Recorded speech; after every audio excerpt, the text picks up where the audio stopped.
di bidang perang pemikiran. Nah, perang pemikiran ini kami lakukan khusus kepada teman-teman kita yang beragama Kristen. Jadi alhamdulillah saya diamanahkan menjadi ketua litbang yayasan ini, sehingga saya setiap tahun ditargetkan harus berdebat dengan pendeta minimal 2 kali dalam setahun gitu. Ya, awal-awal lancar, saya bisa mudah mencari pendeta untuk berdebat. Tahun ini saya baru bisa 1 kali berdebat, yang kedua kalinya belum bisa dilakukan. Susah sekarang jadi pendeta Pak untuk berdebat Pak ya. Jadi kami memang menganggap bahwa dakwah kami yang disebut dengan dakwah kristologi ya, ilmu kristologi ini buat kami ini adalah dakwah tauhid. Kami berdakwah dengan ilmu kristologi ini dengan tujuan mengajak orang untuk bertauhid gitu ya. Alhamdulillah berkat dakwah kami di media-media sosial dan juga hasil daripada debat-debat kami banyak menerima permohonan orang-orang yang dari kalangan Kristen untuk datang ke tempat kami, berdiskusi, konsultasi. Kemudian banyak dari mereka yang bersyahadat di tempat kami, alhamdulillah ya. Dan kami juga memandang bahwa ilmu kristologi ini tidak boleh hanya lisan saja, tapi kami mengutamakan literasi. Sehingga ketika saya kemana-mana diundang untuk memberikan kajian kristologi, saya jadi kemana-mana jadi kayak tukang buku bawa koper segini nih. Ya. Karena memang buat kami tidak boleh, pertama kita tidak boleh menafsirkan kitab suci orang lain. Ini adalah saran daripada Majelis Ulama Indonesia ya. Saya sering dinasihati karena kita tidak boleh berasumsi, sehingga kita harus bisa bawa bukti yang otentik gitu. Nah, kami mengumpulkan dokumen-dokumen dari kalangan Kristen yang mana bisa kami pakai untuk berhujah secara baik gitu ya. Maka itu kami juga mengikuti arahan-arahan dari Quran, di mana kami berdebat dengan para pemuka agama mereka, namun dengan cara yang paling baik gitu. Cara yang paling baik bagaimana? Kita sediakan tempatnya, kita sediakan makanan yang enak, transport yang baik, bahkan istilahnya pulang aja masih kita kasih ongkos gitu, dengan pendeta-pendeta itu ya. Nah, apa itu kristologi?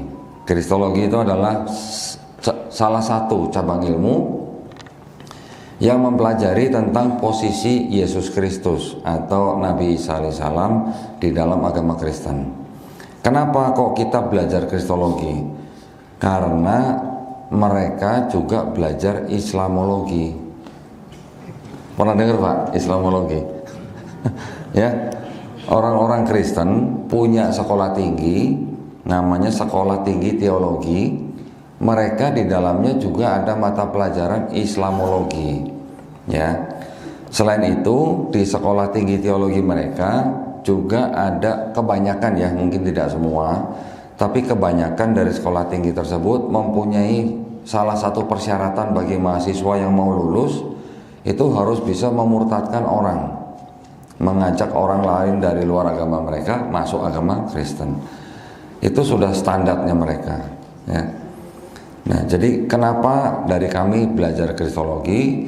Kami belajar kristologi karena ingin pertama tadi mengajak orang bertauhid, kedua untuk membentengi akidah umat Islam ya. Karena tidak bisa dipungkiri bahwa agama Kristen dan agama Islam adalah sama-sama agama misi. Agama yang mengajak orang lain di luar agama kedua ini untuk masuk ke dalam kedua agama ini ya. Kita Islam juga mengajak orang yang di luar Islam untuk masuk agama kita. Kita diperintahkan hanya untuk menyampaikan walaupun hanya 1 ayat. Tetapi kita juga mengenal la ikraha fiddin. Kita juga mengenal lakum dinukum waliyadin. Kristen mereka juga mendapatkan perintah bahkan yang disebut dengan amanat agung, Pak. Di dalam kitab mereka, dalam surat Matius pasal 28 ayat 19 diperintahkan, karena itu pergilah, jadikanlah semua bangsa muridku, baptislah mereka dalam nama Bapa dan Putra dan Roh Kudus.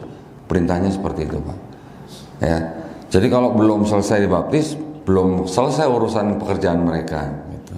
Nah, kita yang dua agama ini sama-sama misi ini, kita sama-sama mengajak orang di luar agama ini untuk masuk agama ini. Tetapi negara kita, negara Republik Indonesia itu mempunyai aturan tentang pensiaran agama. Ya, aturan itu dinamakan keputusan bersama dua menteri, Menteri Agama dan Menteri Dalam Negeri nomor 1 tahun 79, di mana di dalam bab 3 pasal 4 disebutkan dilarang mensiarkan agama kepada orang atau kelompok orang yang sudah beragama. Ya, jadi kita tidak boleh mengajak orang yang sudah beragama untuk masuk agama kita. Kita hanya boleh mengajak orang yang belum beragama untuk masuk agama kita. Jadi di Indonesia memang dua agama ini yang memang mengajak orang di luar agamanya itu untuk masuk agama mereka masing-masing, ya, Islam dan Kristen. Karena ada aturan tersebut, maka kami di Islam, saya juga berkolaborasi dengan Dewan Dakwah, kami juga mengirimkan dai-dai ke daerah-daerah terpencil, kepada suku-suku pedalaman yang belum mengenal peradaban, bahkan belum mengenal Islam, untuk masuk ke dalam Islam. Bahkan beberapa suku pedalaman yang belum kenal peradaban itu, ada beberapa yang kami bawa ke Jakarta. Awalnya mereka nggak kenal baju, nggak kenal boro-boro, kenal ini ya, nikah ya. Di dalam suku mereka juga masih ada incest, makan apa adanya dari hutan. Kalau ada yang meninggal cuma ditutup daun dan ditinggal pergi gitu. Ada beberapa anak yang kami bawa ke Jakarta, kami bina, bahkan kita ajari mulai dari bahasa Indonesia, kata per kata gitu. Biasanya mereka kalau malam pertama kan datang ke tempat kami, nggak akan mau tidur di depan gitu. Tidurnya kalau nggak di kolong mobil di atas pohon gitu. Jadi ya, itu yang kami lakukan. Bagaimana dengan Kristen? Kristen juga melakukan hal yang sama. Bahkan di lapangan dai-dai kami itu ketika bertemu dengan para misionaris itu mereka hanya tarik garis. Oke, ini daerah kami ya, ini daerah kalian. Jangan saling masuk, jangan saling melanggar gitu. Sering begitu ya. Tetapi masalahnya teman-teman kita yang Kristen, selain mereka berdakwah di tempat-tempat pedalaman, mereka juga tetap mengajak orang yang sudah beragama untuk masuk agama mereka.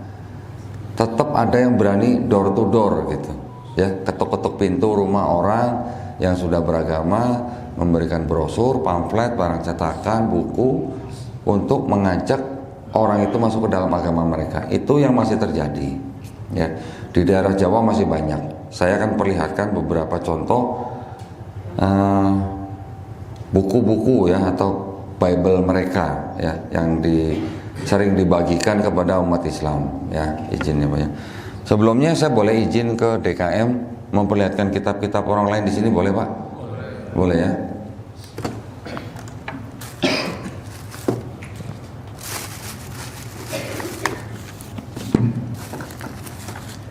Ini yang dianggap sebagai kitab sucinya kalangan umat Kristen ya. Di sini tulisannya Alkitab. Saya yang sudah mempelajari kitab ini menghimbau bapak-bapak, ibu-ibu ya, jangan sebut ini Alkitab. Kenapa?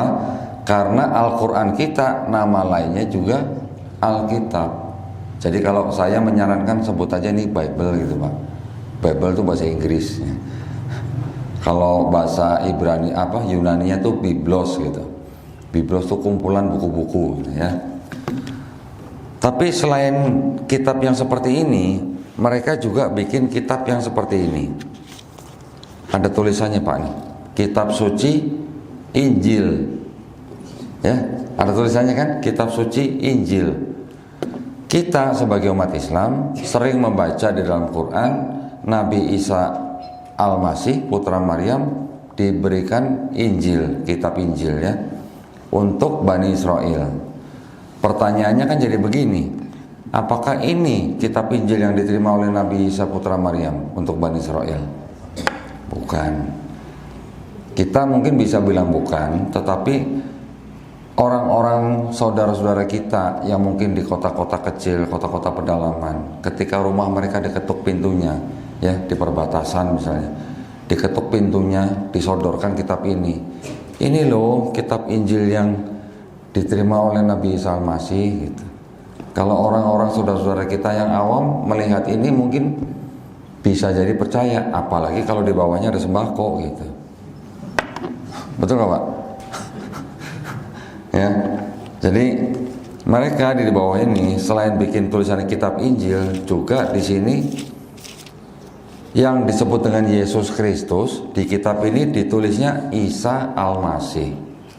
Nah, jadi mereka menunjukkan kitab ini kepada umat Islam.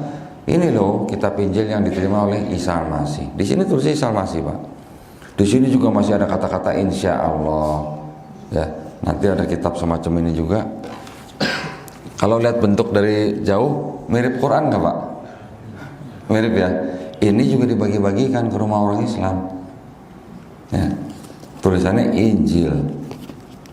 Di sini ada yang tertulis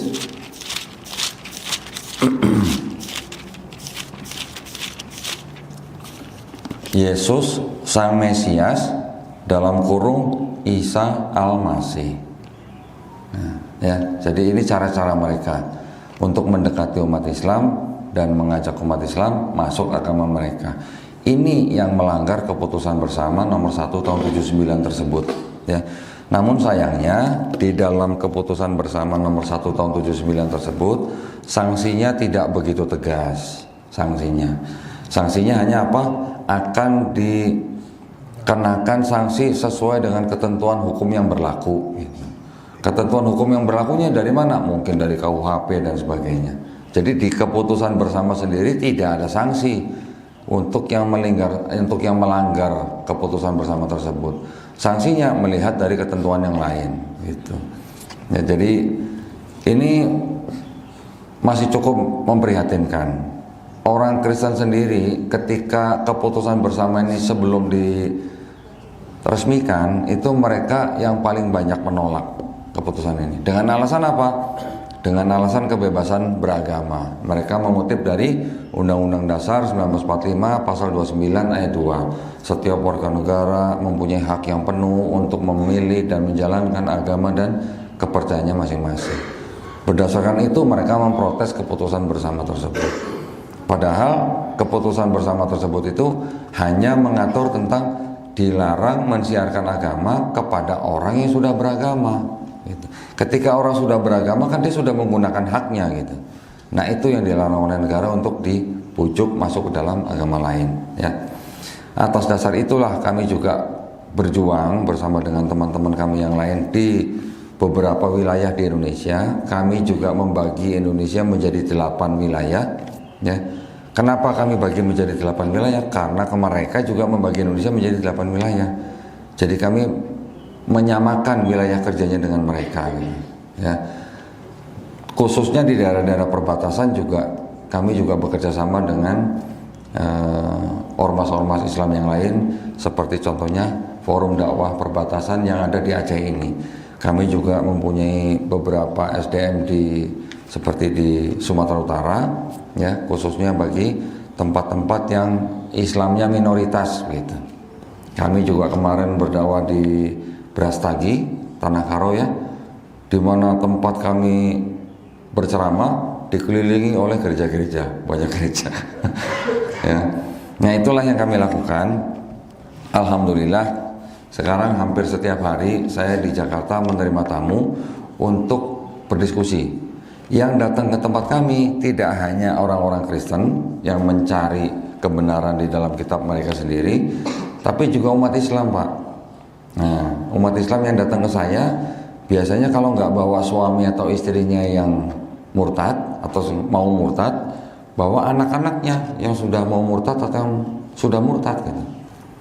Banyak orang tua kita yang menyekolahkan anaknya ke luar negeri, ya, 3-4 tahun, pulang-pulang sudah murtad, pulang-pulang sudah pakai kalung salib. Banyak yang begitu. Mereka menginginkan untuk mendapatkan pendidikan terbaik untuk anak-anaknya. Tapi ketika mereka mengirimkan anak-anak mereka ke negara-negara yang kuat Kristennya, potensinya besar untuk mereka murtad, gitu. Nah, Ketika diskusi dengan mereka, ada yang kembali, ada yang belum.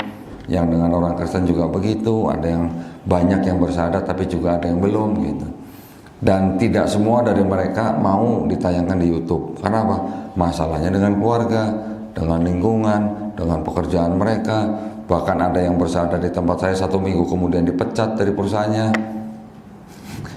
Resiko juga gitu ya. Jadi kami juga mau membantu mereka masuk Islam, tapi kami juga harus membantu mereka secara ekonomi. Jadi kami juga memberikan zakat kepada mereka, kami menyalurkan apa yang bisa kami berikan pada mereka. Dalam pembinaan, kalau ada orang yang baru masuk Islam, laki-laki, yang pertama saya tanya, sudah sunat belum gitu. Kalau belum sunat, tunggu di rumah, tentukan jadwal, kita kirim suruh sunat ke rumah, sunat di rumah gratis. Ya, nanti yang untuk laki-laki perempuan, setelah mereka bersyahadat, saya minta mereka sediakan waktu 2 hari dalam seminggu, 1 hari atau 1 pertemuan 90 menit kita kirim guru privat ke rumah, mengajarkan mereka tentang Islam dari 0 sampai mereka bisa baca Quran.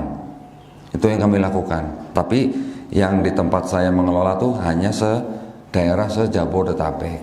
Teman-teman yang lain di Riau ada, di Manado ada, di Kalimantan ada, di Jawa Timur ada, di Makassar juga ada, sampai ke Papua. Itu yang kami lakukan ya. Jadi kurang lebih ada hampir 10.000 ya, hampir 10.000 mu'alaf yang kami bina di seluruh Indonesia. Jadi alhamdulillah kami juga mohon doanya. Termasuk saya juga sangat senang bisa berkolaborasi dengan teman-teman dari Forum Dakwah Perbatasan, karena memang di daerah-daerah seperti itulah yang paling rawan ya, yang paling rawan pemurtadan. Nah, jadi kami menggunakan ilmu kristologi ini untuk membekali juga saudara-saudara kita yang saya kan juga mengajar ya di Sekolah Tinggi Ilmu Dakwah Muhammad Nasir yang ada di Bekasi. Mereka itu semuanya datang dari daerah di seluruh Indonesia, beasiswa. Mereka 2 tahun pertama mondok di kampus, 2 tahun kedua mereka harus mencari masjid untuk menjadi imam atau marbot. Nah, adik-adik kita di STID ini, di STID Muhammad Nasir ini, sebelum mereka pulang ke daerah masing-masing, dikirim atau diberikan ilmu kristologi. Tujuannya apa? Supaya ketika mereka kembali ke daerah masing-masing, menjaga umat Islam yang ada di sekitar mereka dari upaya-upaya pemurtadan itu, mereka sudah punya ilmunya gitu ya. Kenapa kita butuh kristologi? Karena kalau kita berdialog atau kita berdebat dengan mereka tapi kita nggak tahu isi kitab mereka, kan bagaimana? Tidak efektif gitu debatnya ya. Tapi kalau kita tahu di dalam kitab mereka ini ada masalah apa, misalnya contoh ini mengadopsi dari budaya Helenisme, yang nulis malah ini sendiri. Contoh lagi, di sini ada ayat yang tidak asli, yang nulis juga kitab mereka sendiri gitu.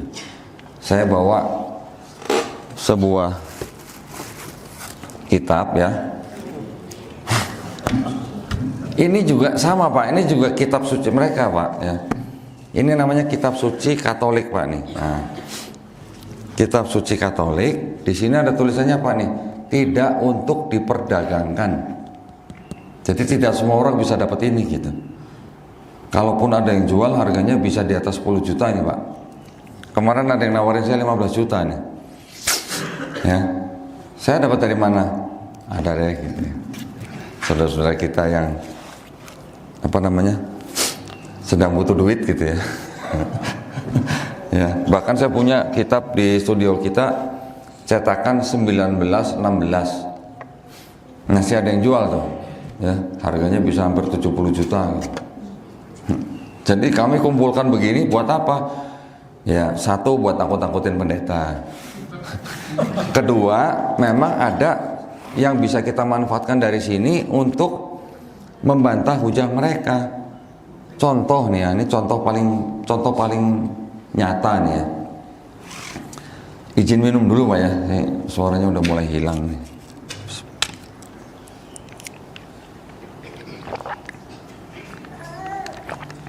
Alhamdulillah. Nah, jadi ketika kita sudah mempelajari ini, kita nanti akan tahu bahwa di seluruh kitab mereka, satu kitab ini, Itu yang disebut sebagai ayat yang mengajarkan tentang Trinitas, itu adanya cuma satu ayat, Pak. Nah ya, kata Trinitasnya sendiri tidak ada dalam kitab ini. Nanti mereka juga bisa bilang, memangnya ada di Quran kata tauhid? Kata tauhidnya tidak ada, tapi kata tauhid berakar dari kata ahad. Betul, Pak? Ini di sini juga tidak ada kata Trinitas, tapi ada ayat yang menjelaskan tentang konsep Trinitas gitu. Ya. Konsep Trinitasnya itu ada di surat 1 Yohanes pasal 5 ayat 7. Ada yang mau baca? Hah? Tenang, Pak, baca ini nggak perlu pakai bismillah, Pak. Ada yang mau bacain? Nek? Takut diomelin gurunya. Saya maklum, Pak, saya maklum ya. Nah, saya bacakan aja ya. Kalau saya baca nanti takutnya disangka saya mengada-ngada gitu. Kalau orang sini yang baca kan bapak-bapak harus percaya gitu kan. Ya. Satu-satunya ayat yang dianggap mengajarkan konsep Trinitas di dalam kitab ini ada di 1 Yohanes pasal 5 ayat 7. Bunyinya begini, Pak. Sebab ada 3 yang memberi kesaksian di dalam sorga, Bapa, Firman, dan Roh Kudus, dan ketiganya satu. Nah, ini yang disebut sebagai konsep Trinitas. Trinitas itu apa? Bapa, atau yang mereka sebut dengan tulisan Allah ya. Saya sebutnya Allah, Pak, di sini, Pak, karena di sini nggak pakai tasdid nih, Pak nih. Jadi mereka sebut Bapa itu Tuhan, Yesus itu Tuhan, Roh Kudus itu Tuhan. Tapi bukan 3 Tuhan, tapi 1 Tuhan, Pak. Paham nggak, Dek? Enggak, alhamdulillah kalau nggak paham. Kalau paham malah saya khawatir, Pak, nanti. Ya, mereka bilang itu. Lanjut lagi nanti bilang apa? Bapa itu maha kuasa, Putra atau Firman itu maha kuasa, Roh Kudus juga maha kuasa. Tapi bukan 3 maha kuasa, tapi 1 maha kuasa.